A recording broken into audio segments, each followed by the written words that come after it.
Bismillahirrahmanirrahim. Assalamualaikum warahmatullahi wabarakatuh.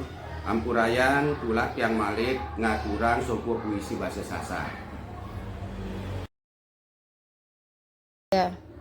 Pesan Papu Oda karya Haji Amrullah. Ndek mungkin waktu tulak malik wi nane lema tetap lampak salai tetap jari kisah sak nane ia kenyeken tertulis sak lema belum tentu terberdaya.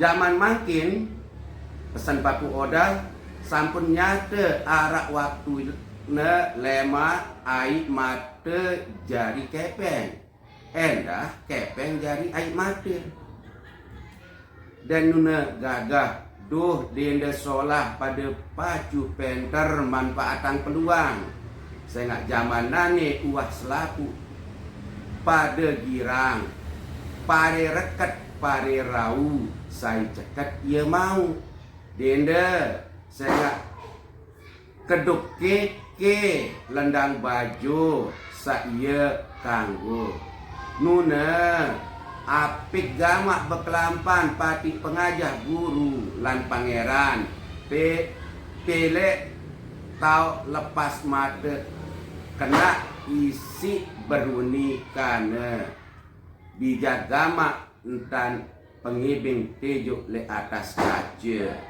adin datang kepeng mara aik segara ndek jan ke salah pencet dakak na sekecet laun ngingi le penjara saya ngak maten tereng tahu bercerita biwih ulah sayang cekat sebar fitnah uni sekek jari telu manuk burik jari serawat.